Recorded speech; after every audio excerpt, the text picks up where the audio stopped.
성도 여러분 안녕하십니까? 4주차 교회 공동체의 길 새가족 강의를 맡은 최홍기 목사입니다. 오늘 이 자리에 오신 성도님들을 진심으로 환영합니다. 오늘 사과 주제 말씀을 먼저 보면서 오늘 강의를 시작하겠습니다. 오늘 주제 말씀은 에베소서 2장 20절에서 22절까지의 말씀인데요. 너희는 사도들과 선지자들의 터 위에 세우심을 입은 자라. 그리스도 예수께서 친히 모퉁이 돌이 되셨느니라. 그의 안에서 건물마다 서로 연결하여 주 안에서 성전이 되어가고 너희도 성령 안에서 하나님이 거하실 처소가 되기 위하여 그리스도 예수 안에서 함께 지어져 가느니라. 이 말씀을 기초로 해서 오늘 과를 함께 살펴보도록 하겠습니다. 먼저 한 성도의 고민이 마음 열기에 나와 있습니다. 이 A씨라고 말씀한 이 성도는요, 이제 교회에 막 복음을 듣고 다니기 시작한 그런 성도님이십니다. 그런데 고민에 빠지게 되었습니다. 왜냐하면 목사님께서 사랑방에 참여하고 성도 안에서 교제를 나누라는 말씀을 듣고 마음에 불편함이 생겼기 때문입니다.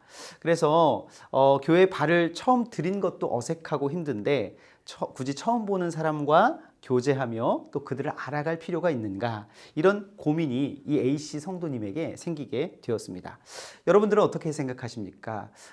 처음 믿음을 접하고 또 교회 안에 들어오신 분들은 예배에 참석하는 것부터가 불편하고 또 어색한 부분이 있으실 수 있습니다.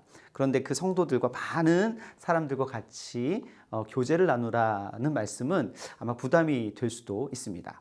특별히 이제 교회에 처음 나오신 분들뿐만 아니라 타 교회에서 신앙생활을 하고 또 이렇게 교회를 옮겨오신 분들, 그런 분들도 있으실 텐데요. 뭐 지역이 이사를 하거나 여러 가지 이유 때문에 수영록교에 등록하신 분들 가운데 예전 교회 생활을 하면서 성도 간의 어떤 그 교제와 또 그 나눔 때문에 구역이나 사랑방 안에 들어가서 많이 힘드셨던 경험들이 있는 분도 간혹 계시리라 믿습니다. 그런 분들은 교회 다시 내가 예배만 드리면 되지 소그룹 안에 들어가야 되는가 라는 생각을 하실 수 있을 거예요. 또 특별히 요즘 뭐 혼밥, 또 혼영이 뭐죠? 혼자 영화 보기, 또 혼놀, 혼자 놀기, 이런 얘기가 굉장히 많이 사회 속에서 주목을 받고 있고, 혼자 하는 것들이 전혀 이상하지 않은 시대 속에서 우리가 살아가고 있는데, 그렇다면 나도 신앙생활 혼자 하고 싶은데 교회에 많은 사람들과 같이 어울려서 신앙생활을 하는 그것을 조금 회피하면 안 되는가, 이런 생각을 가지실 수 있을 것입니다. 그렇다면 우리의 생각도 중요하지만 가장 중요한 생각은 성경이 우리에게 뭐라고 말씀하시는지가 참 중요하다고 생각이 되는데요. 오늘 이 과를 쭉 공부하면서 성경의 말씀에 함께 귀를 기울이는 귀한 시간 될 수 있기를 간절히 원합니다. 먼저 우리 시작하기 전에 첫 번째 체크리스트 한번 살펴보도록 하겠는데요. 아이스 브레이킹으로 생각하시고 오늘 한 4가지의 문제가 있는데 한번 살펴보겠습니다. 첫 번째, 나는 예배에 매주 참석하며 예배를 신앙생활의 필수 사항으로 생각합니다. 그러니까 예배가 너무 중요하다는 것을 인정하느냐라는 것이죠.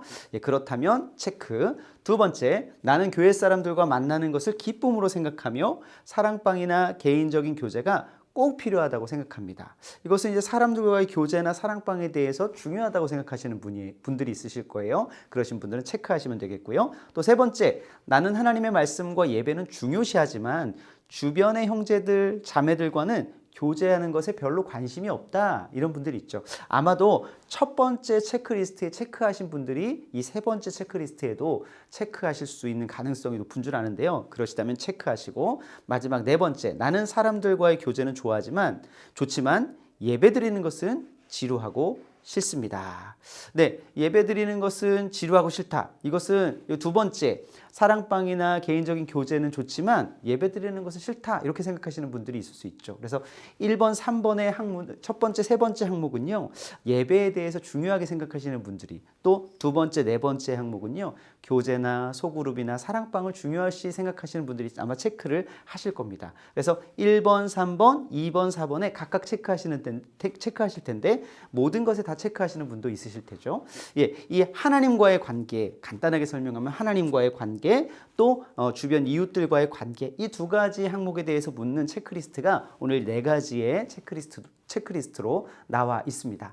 네, 성경은요, 하나님과의 관계, 인간과의 관계에 대해서 다 말씀하시고 있는데, 교회 생활이 그것과 어떤 연관이 있을까요? 우리 한번 살펴보도록 할 텐데요. 두 번째 문제 한번 살펴보겠습니다. 그렇다면 성경이 말하는 교회는 무엇입니까? 이 질문을 가지고 성경의 구절구절들을 우리가 한번 살펴보겠는데요. 첫 번째 고린도전서 1장 2절에는 예수 안에서 거룩하여지고 뭐라고 나옵니까? 찾아보신 분들은 성도라 부르심을 받은 자들, 성도라고 얘기하고 있어요. 그것이 교회라고 이야기하고 있습니다. 좀 당황하시는 분들이 있으실 텐데요. 교회는 건물이 아니라 성도라 이렇게 말하고 있는 것이죠. 또 베드로전서 2장 9절에도 마찬가지입니다. 교회는 하나님의 선택된 백성이라 이렇게 말하고 있습니다. 성도, 백성 다 사람을 이야기하고 있고 지칭하고 있는 것이죠. 그래서 교회란 건물이 아니라 사람이다 이렇게 정의 내릴 수 있습니다. 교회는 건물이 아니에요. 사람이에요. 건물은 물론 예배를 드리기 위해서 사람들이 모이기 위해서 함께 필요한 공간이긴 하죠. 그렇지만 건물 자체가 교회는 아니다라고 성경은 말씀하고 있습니다. 그래서 사람들이 있을 때 건물이 아무리 화려해도요, 그 안에 성도가 하나님의 백성이 없으면 교회라고 말할 수가 없는 거예요. 반대로요, 건물이 없어도 하나님의 사람들이 함께 신앙생활을 하는 곳은 바로 교회입니다.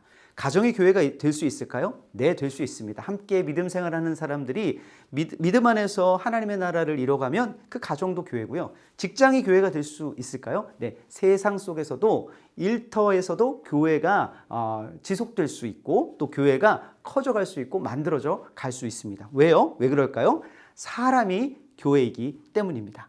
네, 아주 중요한 개념이에요. 교회는 건물이 아니라 사람이다. 여기에 계신 여러분 모두가 교회라고 성경은 말씀하고 있습니다. 두 번째, 그럼 교회는 누가 세우셨을까요? 교회는 예수님이 세우셨죠. 마태복음 16장 18절에 보면 예수님께서 내가 교회를 반석 위에 세우겠다라고 말씀을 하십니다. 그래서 사람이 교회를 만들지 않았고 예수님께서 교회의 시작이요, 시초요, 기원이 되신다라는 말씀이죠.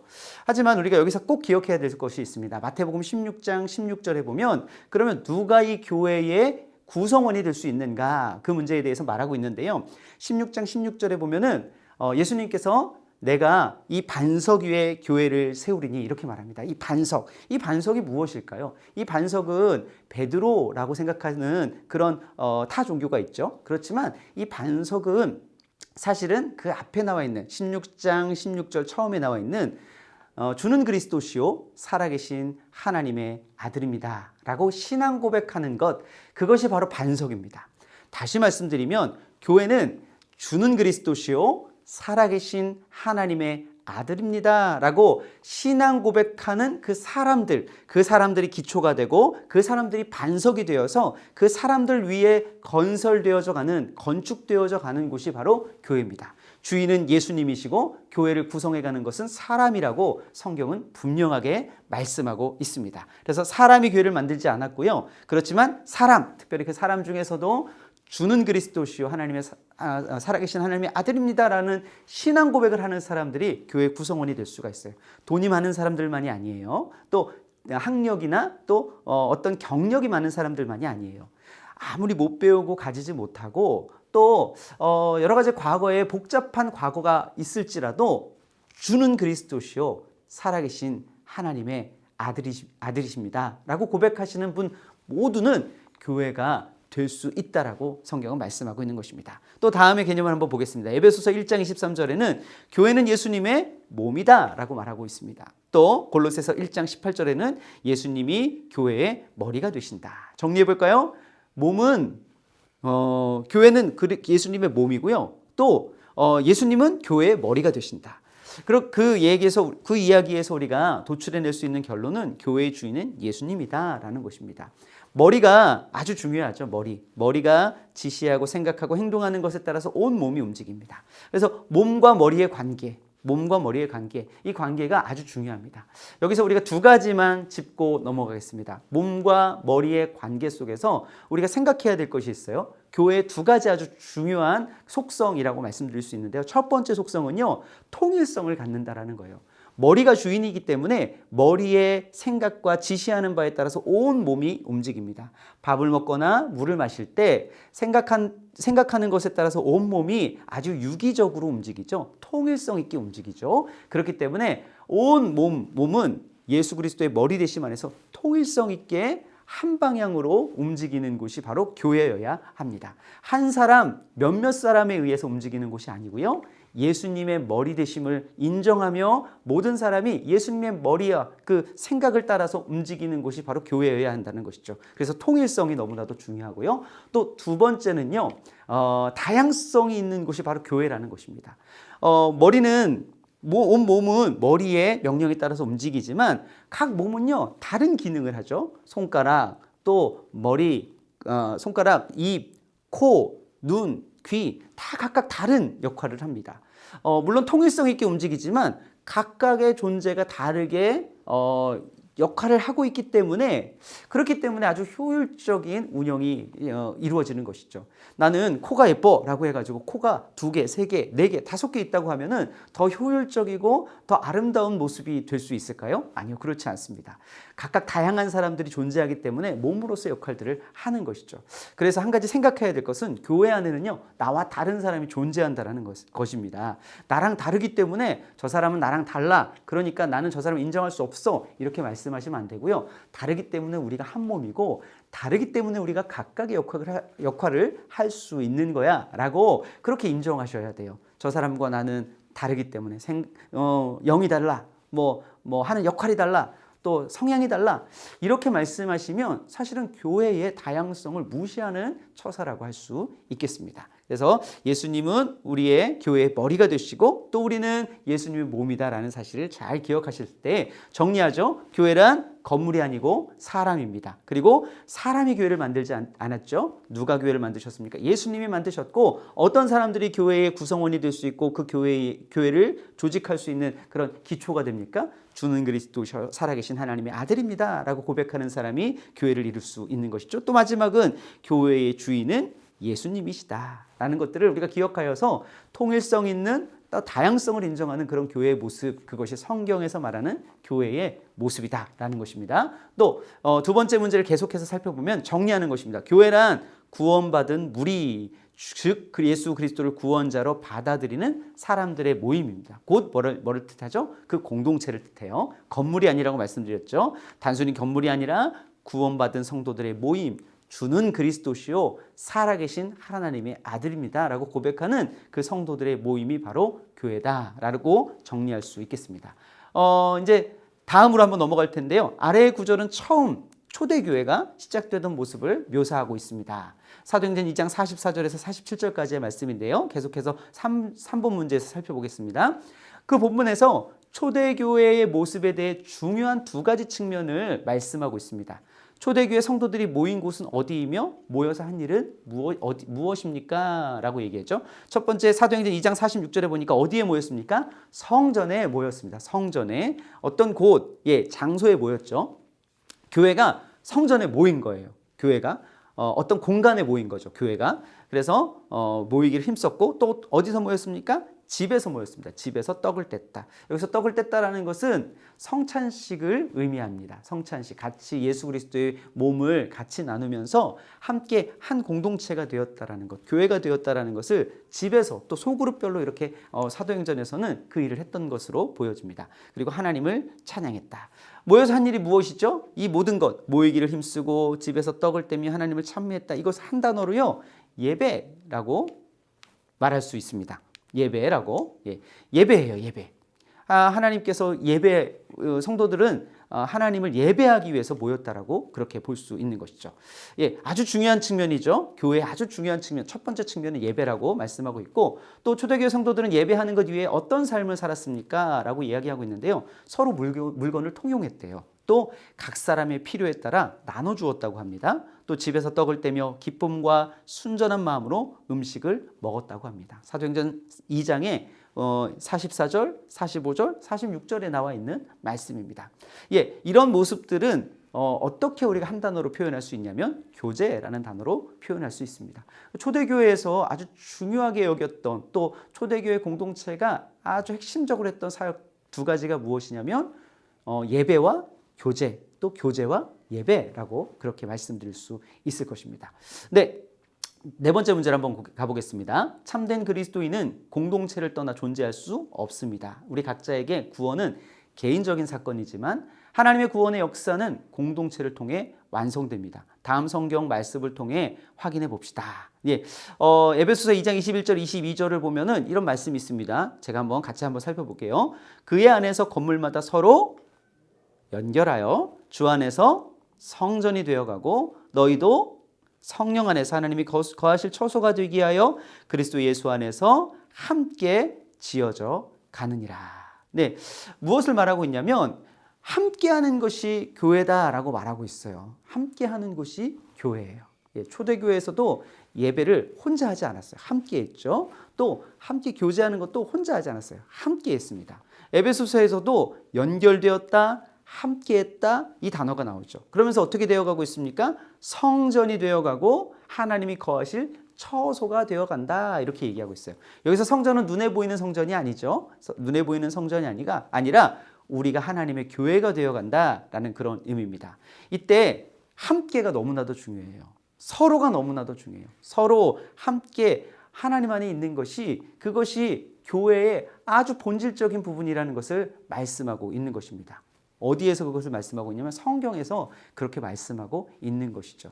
그래서 혼자 지내는 것이 아무리 편하고 좋다 하더라도 교회가 함께하는 것이 성경에서는 본질적인 것이라고 말씀하기 때문에 우리는 함께 연결되어서 함께 지어져가는 그런 모습으로 우리가 소그룹에도 들어가셔야 하고요. 또 여러 가지의 모임 가운데에서 우리가 소그룹 활동을 계속해 나가야 되는 그것이 중요하다고 성경에서 말씀하고 있는 것입니다. 여기서 하나 더 살펴볼 것은 성전이 되어간다라고 얘기하고 있고요. 그리스도 예수 안에서 함께 지어져 가느니라 이렇게 말씀하고 있습니다. 예, 완성되었다고 말하지 않아요. 되어가고 있고, 예, 지어져 가고 있다. 네, becoming 되고 있어요. 예, 프로그레스 되고 있어요. 계속 만들어져 가고 있다라는 거예요. 그러니까 교회는요, 완벽한 공동체가 아니에요. 완전한 곳이 아니에요. 만들어져 가고요, 완성돼 가고 있는 곳이 바로 교회다라고 생각하셔야 되겠습니다.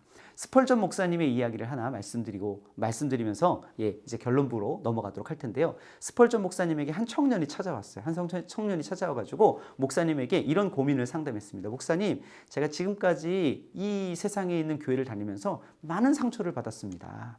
교회가 너무 불완전해서 제가 그 교회를 보는 것이 너무 힘들었고요. 그것으로 말미암아 제 마음에 너무 힘들고 또 고된 시간들이 있었습니다. 목사님, 저에게 이런 불완전한 교회 말고 완전한 교회를 좀 소개시켜 주십시오. 이렇게 이제 스펄전 목사님께 부탁을 했죠. 그랬더니 스펄전 목사님이 그 청년에게 이렇게 말을 했다고 합니다. 그동안 많이 힘들었겠네요. 정말 힘들었겠어요. 그리고 사실 제가 지금껏 그런 완전한 교회를 찾으려고 했지만 저도 사실 그런 완전한 교회를 이 세상 속에서는 발견하지 못했습니다. 혹시 청년께서 그런 교회를 찾아봐 주시겠습니까? 그리고 만약에 그런 교회를 찾는다면 제게 꼭 알려주십시오. 그리고 한 가지 더, 그 교회를 찾는다면 제게 알려주시고 나서 청년은 그 교회에 등록하지 말아 주십시오. 왜냐하면 청년께서 그 교회에 등록하는 순간 그 교회는 불완전한 교회가 되기 때문입니다. 이렇게 말했다고 합니다. 사랑하는 여러분, 교회는 불완전한 모습, 원래 지상에서의 교회는 그런 모습을 가지고 있습니다. 하지만 완성을 향해서 가고 있어요. 예수님께서 재림하시고 하나님 나라가 완전하게 이루어질 때 정말 우리가 꿈꾸던 놀라운 또 아주 환상적인 그런 공동체의 모습을 우리는 경험하게 될 것입니다. 근데 그때까지는 우리가 어떻게 해야 될까요? 그때까지는 완성을 향해서 서로 돕고 협력하며 함께 연결되어 지어져 가야 한다라는 것입니다. 특별히 코로나로 인해서 연결되고 또 함께하는 것들이 참 어려운 시대에 살고 있어요. 뿔뿔이 흩어져 있죠. 처음에 제가 서론에서도 말씀드렸듯이 또 나뉘어져 있고 혼자 놀고 혼자 영화 보고 혼자 하는 것들이 익숙한 그런 시대 가운데 살고 있습니다. 그렇지만 그것이 너무나도 좋다라고 말할 수 있을까요? 그렇지 않죠. 혼자 하는 것들이 많아진 만큼 정서적으로 어렵고 힘든 그런 분들이 많이 있습니다. 그런 분들이 정말 이런 초대교회와 같은 공동체, 함께 연결되고 지어져 가고 완성을 향해 함께 노력해가는 공동체를 만난다면 얼마나 행복할까요? 이 자리에 계신 분들이 그런 교회를 이루는 그런 교회 구성원들이 되어주셨으면 좋겠고요. 또 수영로 교회 교인이 되어주셨으면 좋겠습니다. 네, 이제 결론을 내리도록 하겠습니다. 우리는 교회를 특정한 장소나 건물로 오해해서는 절대 안 됩니다. 성경은요, 교회가 건물이 아니라고 말하고 있죠. 구원받은 자들의 모임이라고 그렇게 얘기하고 있습니다. 예수님을 구원자와 주님으로 고백하는 우리의 모임이 바로 교회입니다. 마지막으로 우리가 여러분들이 이런 교회, 하나님의 사랑을 더 확장시키고 또 공동체적 삶을 더 이루어 나가서 이웃에게, 주변에 있는 사람들에게 이런 교회를 소개시켜 주시고 또 내가 교회로서 그 사람들 가운데에서 또 소망과 빛을 보여줄 수 있는 그런 역할들을 하셨으면 좋겠습니다. 예, 마지막에 있는 길버트 빌리지언의 공동체라는 글귀가 있죠. 개인적으로 읽어보시면서 오늘 과를 잘 마무리하시고 또 하나님 앞에 또 교회에 대한 묵상과 생각을 해보시는 그런 하루 또 그런 한 주가 되시기를 간절히 축복하며 기도합니다. 예, 이상 마치겠습니다. 감사합니다.